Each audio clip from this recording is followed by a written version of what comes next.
Hi, I'm Dr. Stephen Masley, and I'm really glad to be back with you today. And I invited a special guest, one of my own doctors, Dr. James Leiber. He's the founder and director of Regenexx in Tampa Bay, Regenexx at Gold Coast Orthopedics in Florida. He is a former officer and physician and educator with the Air Force for 11 years, including he used to work with the Vice President of the United States. And he's offering some of the most advanced therapies in the country, I think, for managing arthritis. So I think he was a great person to invite for this talk today.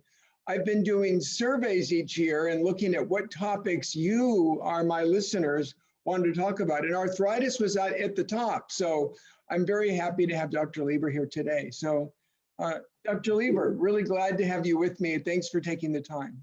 Yeah, I appreciate it, Dr. Masley. I enjoy talking to you. So can you tell us, just generally about let's start with the basics. What's arthritis? What are the common types? When we think about it, how should we, and maybe how should we be thinking about the arthritis if we want to minimize any symptoms from it? Yeah, so, there are many different kinds of arthritis. And I think when most people think of arthritis, they're thinking of the wear and tear, aging type of arthritis. We call that osteoarthritis. But there are other kinds of arthritis, which I'm not going to really talk about much here today, which are called autoimmune type of arthritic diseases like rheumatoid arthritis or lupus-induced or various other kinds of arthritis. But osteoarthritis is the one that people think of as that wear and tear arthritis. And there are a lot of different ways to address that. Most of them are symptom control type of strategies. I should state that just because you have arthritis doesn't mean you have to have pain. We all have arthritis in various parts of the body and don't even know it. But once arthritis becomes painful and someone seeks attention for it and is looking for advice, it makes sense to start with less invasive, more lifestyle type of advice, weight loss, changing your eating habits, exercise of various kinds, which may include supervised exercise with a physical therapist, and less invasive type of management strategies like manual medicine and acupuncture. These are all reasonable strategies, wearing a brace. There's a lot of different ways to go about this. Then you kind of get into what physicians typically will recommend, which will be often medications like Tylenol or anti-inflammatory drugs.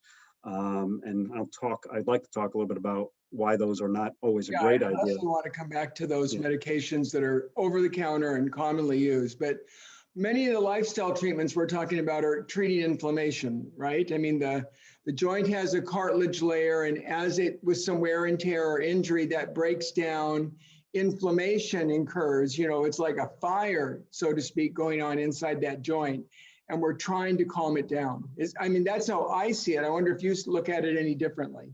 It is that to a large extent, but then I think people take that and make the wrong decision that anti-inflammatory drugs or anti-inflammatory injections like cortisone seem to make sense because you're trying to get rid of the inflammation. What's not often talked about or recognized is what the side effects of those things are. If you start to lose cartilage, as you described, you lose about 4% per year in a knee, as an example. That's just ongoing. It keeps happening year after year. If you take an anti-inflammatory drug on a regular basis, aside from all the other systemic issues that we can get into, as far as the arthritis goes, you will actually double your rate of cartilage loss, so about 8%. Right, so you're losing 8% per year instead of 4%. You're literally doubling the damage that occurs to your joint compared to normal aging. Correct, if you do that on an ongoing basis, right? And then cortisone injections, which we are very commonly recommending as a medical profession to people who have arthritic knees, hips, spines. That will also, in a knee, for example, will increase your risk of needing a knee replacement down the line. We know it kills local stem cells. It increases the wear on the cartilage. It's not just about inflammation in the sense that we know how to stop inflammation with medications, but there are side effects to those things. Yeah. Lifestyle is a good way to approach that, to try and decrease total body inflammation. And then also with lifestyle, hopefully you lose weight. We can change the mechanical load on the joints through weight loss. So that's another component of it, not just the inflammatory part. I mean, that is something I've noticed having come to your office, is that you've got detailed information on diet, exercise, supplements that help with inflammation. In contrast to the drugs that make your joint feel better but accelerate the destruction of the joint, the lifestyle is probably good for your joint, and it's anti-inflammatory and makes it feel better. So the diet, the exercise, the supplements can be really useful. So I want to just set that distinction that they're both all anti-inflammatory, but some are good for you in the long term and some are really bad. And the drugs are mostly bad. How about Tylenol? I've learned from you that anti-inflammatory drugs, the ibuprofen, naproxen, those type of agents, Vivax, Celebrex, all of them, can make you feel better in the short term and ruin and accelerate the damage in the long term. But what about Tylenol?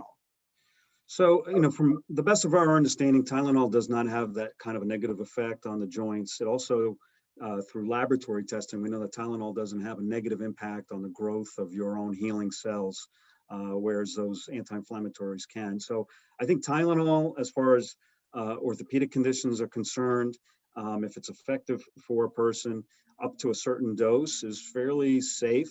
Tylenol can be very dangerous if taken in higher doses than maximum recommended dose, and some people do that. And of course, you and I have seen people with acute liver failure from Tylenol overdose and the ERs, et cetera, over the years. But Tylenol within a certain range is a fairly safe medication. Yeah, one of my concerns about Tylenol, if you're using it every day long term, is it really depletes glutathione. That's like the most important antioxidant reagent in the body.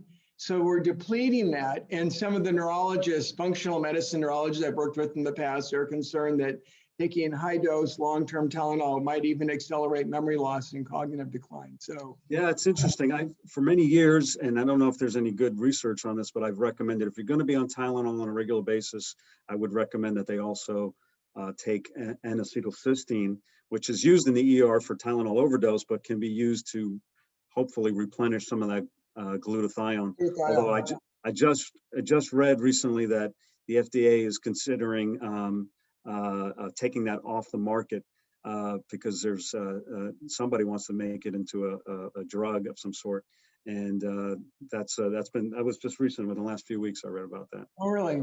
Okay. So, but yeah, that would make a lot of sense to me if someone was using Tylenol long-term for arthritis, that they may want to consider adding N-acetylcysteine to help boost their glutathione levels back up.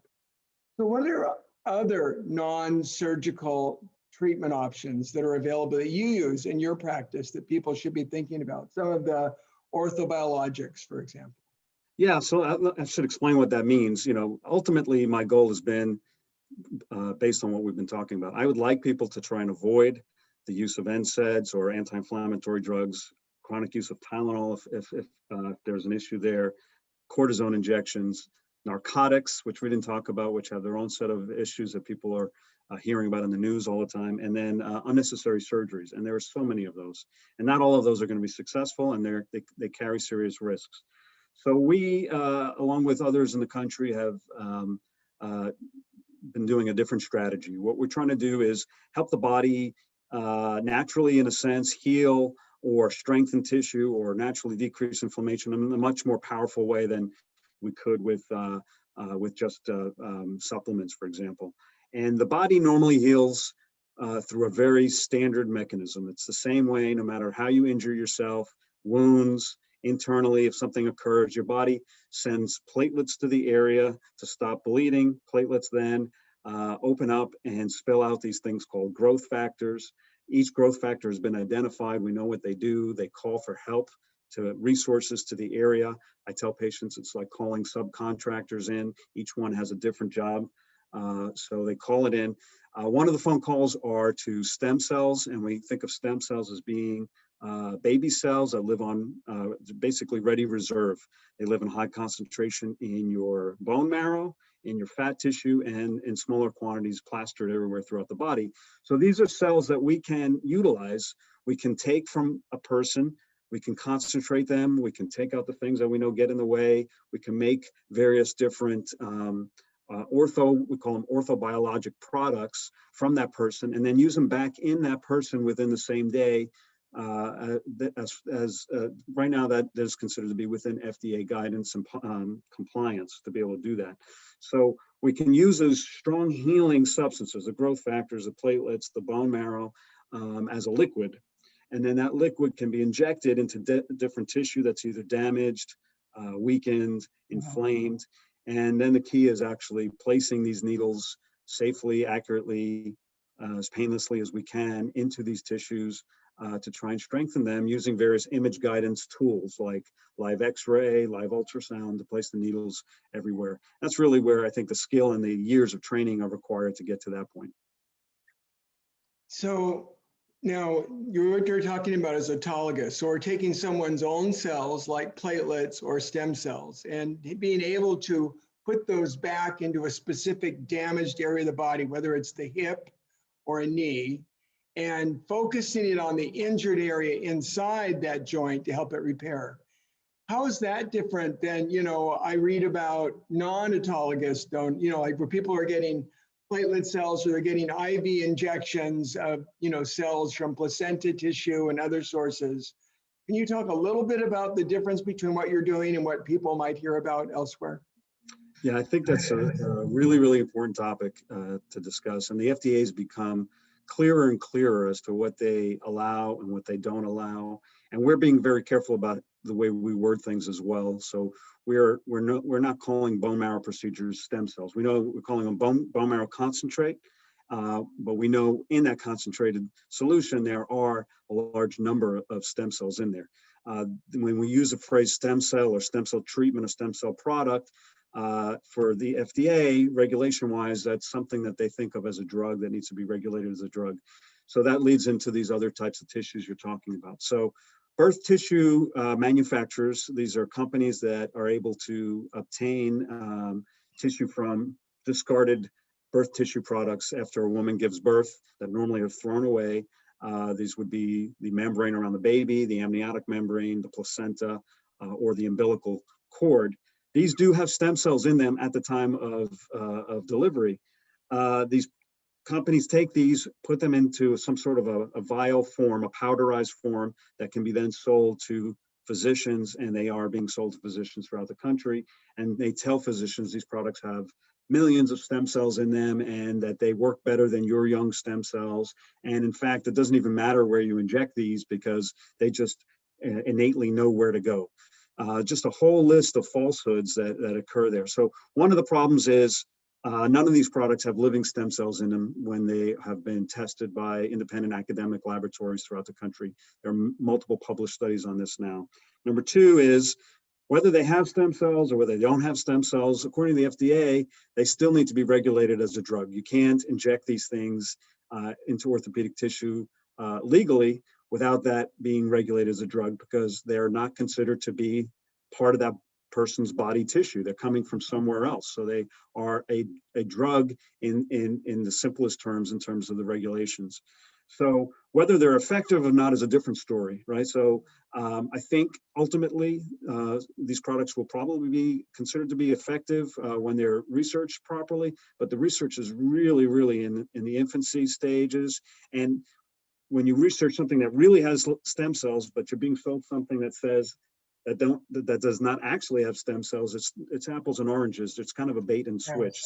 The representatives come and tell the doctors that these products have a lot of stem cells, but what they're giving people don't actually have stem cells in them. Well, and it just inherently sounds safer to me to be using tissues that come, cells that come from your own body than to be getting something from another person. I mean, undoubtedly, yeah, there's a difference in risk associated with that, and it's it's not a tissue that creates a lot of reaction in somebody else. These umbilical amniotic tissues that considered to be immune privileged in that they don't necessarily cause an immune response, but they can. And they are there's also risk of infection and genetic abnormalities that can be passed along. So best to use your own stuff. Any additional issues related to the FDA and that regulation? Yeah, there's also there's a fair amount of research throughout the world, including with Regenexx, of being able to isolate somebody's stem cells from bone marrow or adipose tissue, and then isolating them and then growing them into large quantities. That's called culture expansion. And then you have quite a lot of healthy stem cells to use to inject to multiple different body parts. There's some advantages to that, we think. You can inject multiple areas at the same time. You can have higher quantities. You can store those cells at your current age for future use, which is a very intriguing concept. But within the United States, the FDA considers that also to be regulated under drug regulations, and is not really allowed to be done in the United States outside of research purposes. I think there's a lot of value to it potentially, and other countries are doing that, and the research is building on that. And I think ultimately the idea is it's going to be an approved product for a drug, as a drug in the United States, one indication at a time, for knee arthritis, later for lumbar or whatever, something like that. I mean, currently you offer procedures like that, if I'm correct, in Grand Cayman. Is that right? Yes, so we've been affiliated with a facility in Grand Cayman. The organization has been affiliated for the last 10 years. I've been going for quite a number of years, once a month. I meet certain patients down there. I meet them in Florida. We have our consultation here. If they're interested, we go down there. That's not to say that's not the only thing we do. Most of the things we do are here based on what I just told you, procedures in the United States. But for certain patients who are interested, we do meet down there. And pre-COVID, I was going once a month on one weekend a month to treat patients down there. Since COVID, the island has been closed, and just communicating with them yesterday, we're thinking maybe in September they might open again and we may start going back. Okay. Now you mentioned Regenexx. You want to explain to people what that is? So Regenexx is it's a national organization that has a lot of it's complex. There's a lot of different layers to what that organization is, what our organization is. I own my practices here in Florida. We have practice in Tampa, St. Pete, Sarasota, Miami area. But I am affiliated and licensed under Regenexx to do certain types of procedures. Regenexx started by a couple of doctors in 2005. They were the first ones in the United States to begin doing injections of bone marrow for orthopedic procedures. I think they did it the right way from the beginning, collecting research data on patients, but also doing animal research at the same time. And that has just continued to grow and grow and grow. They have a very high-level laboratory which tests a lot of concepts for us to help inform what we decide to tell patients. All our patients are tracked by a team of researchers through a national database registry. That registry is the largest of its kind in the world. It tracks for safety, it tracks for outcomes. So we have largest safety papers in the world. We know our procedures are safe. We know what our outcomes are. What's interesting is because they've been able to track patients in that way, they've also started to work over the last 5-6 years with large, various different types of corporations that are self-funded and self-insured in their health plans for their employees. And we have several hundred corporations that we've been able to show them that they get a tremendous cost savings if they incorporate Regenexx as a part of their plan for their employees. They're saving 70-80% on their orthopedic expenditures for their employees, and that's substantial. And many companies you've heard of that are involved in this. Locally, I could tell you Michael's, Dillard's, ABC Liquors, Marine Max, various nursing homes. There's a lot of them that are covering these procedures for the employees, mainly because of the cost savings data and the outcomes data that Regenexx has been able to collect.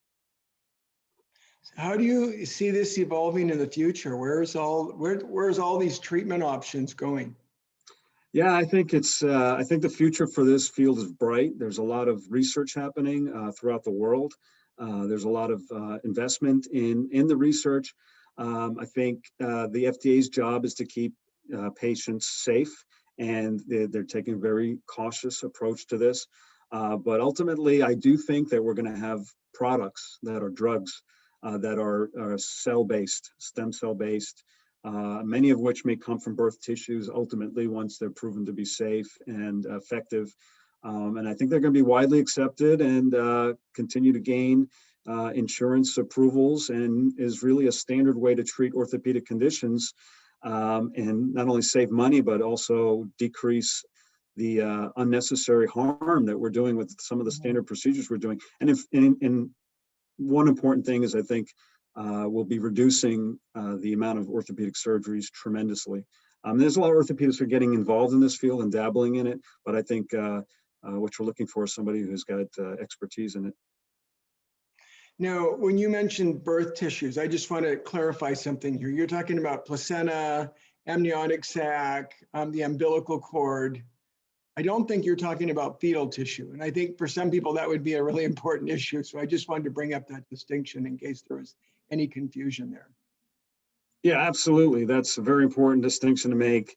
Yeah, I was trying to hint at that earlier when I said it was the discarded products. Basically, the woman delivers a baby, and normally the stuff just gets thrown away, and then that's what's being used. It's not the fetus at all, and there's no harm to the fetus. That's a whole different issue. That's not legal, or yeah. We're not going to get into the ethics of that, but that's just not something you can do at all.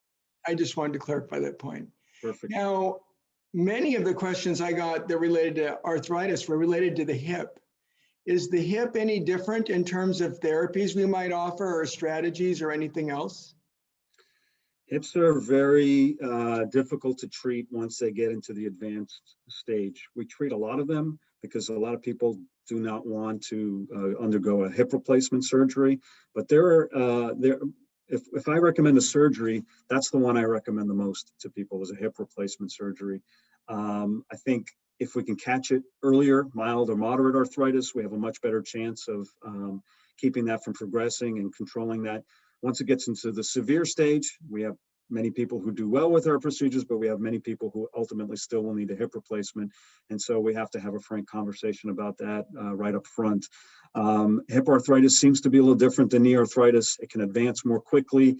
A lot of times people don't even notice it until it's very advanced, unfortunately, so you don't get those hints early on, or a lot of people think it's muscle tightness initially.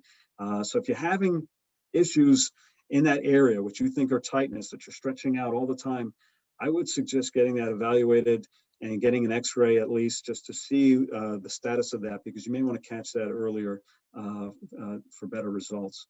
Sometimes these advanced hip arthritis cases progress to necrosis, which means death of the bone, and that could be very difficult to treat as well. We do treat those in the earlier stages with success, but advanced stages, really the only option at that point becomes a hip replacement. And I should say, as big of a surgery as that is a fairly successful joint replacement surgery, more successful than knee replacements.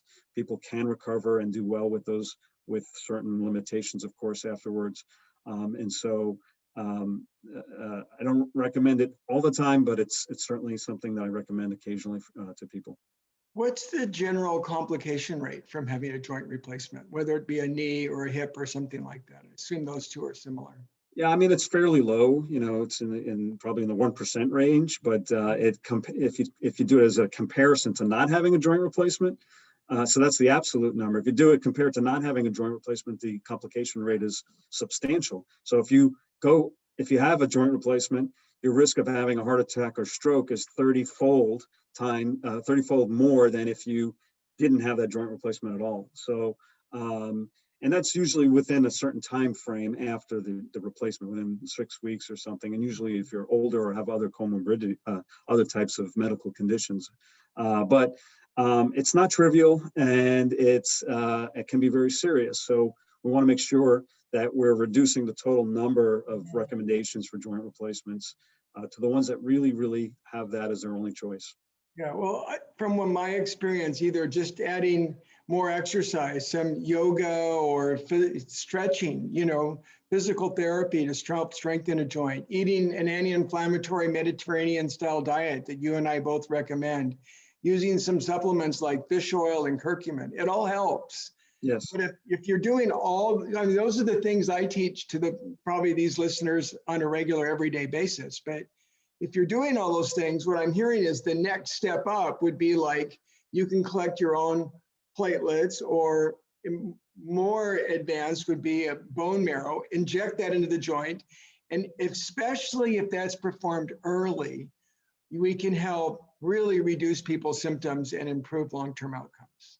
I would say the early part is true for the hip in particular, but for other body parts, it doesn't have to be, we can get to that even if it's advanced. If someone has advanced knee arthritis or even advanced arthritis or disc problems in the back, we're still having success with those patients. It's not too late, is what I'm getting at that point for many things. So it's worth a consultation. We talk about it, and we talk about the statistics that we know for our procedures, since we have that data available. So if someone wanted to ask you about, how do they look for, the right person? Tell me more about your practice and how someone would go about exploring these treatment options if their symptoms are not controlled with just lifestyle choices, especially when we consider that drugs like anti-inflammatory drugs are probably not a good everyday long-term choice for treatment. Yeah, so that's a good question. We have 4 facilities, as I mentioned earlier, one in Tampa, one in St. Pete, one in, I don't even know if you knew about the one in St. Pete, one in Sarasota, and one in Miami. We have 4 doctors throughout these clinics, and you just call the office. You choose to speak to the patient educator, call center, scheduler person. They will answer lots of questions for the patient, and if they're interested, they can then be set up for a consultation. And we can often do the consultations this way, via telehealth or in person. From my perspective, it doesn't matter. So that allows patients from various distances to be able to talk to us to at least do an initial consultation. We talk about whether that what options they have available to them, specifically get into their issues, the details of that. That's very important. And then we talk about what options that are available. If they're interested in proceeding, then we schedule follow-ups associated with that. Okay. Do you have a website that people could, you want to share that people could use to reach you? Yeah, so they can reach us via, I'll spell it out, the website, regentampabay.com, REGEN tampabay.com. And the one on Gold Coast, the one in Miami is called goldcoastorthopedics.com. We're actually merging the websites into one. It's going to be called, and you still can get there now, it's called newregenortho.com, NEWORTHO, New Regen, newregenortho.com. And then phone number on this coast would be 941-357-1773. And I'm sitting in Sarasota now. That's what I mean by the West Coast. So. Well, thank you very much for your time. I have known you as a doctor. I've been your patient, and my testimonial is it's really helped my joints. Both my parents had arthritis. I started getting arthritis symptoms in my mid-50s, and I got offered a joint replacement, but I'm really glad I didn't need to go that route. I figured if I do need a joint replacement at some point, I'm going to be happy that it was 10 or 20 years later and the techniques have gotten better in the meantime. Hopefully I'll never need it, but thank you. And I want to say thank you to all of our listeners out there for tuning in. I wish you the best of health. And as if you're going to live longer because you take care of your eating and your lifestyle, that means that, you are going to live longer and you are going to have more risk of developing arthritis. And I really want you to have good therapy options that are good for your health and not threatening to your health. So everyone, all the best. And Dr. Leiber, thank you once again. Okay, thanks for the time. I appreciate it.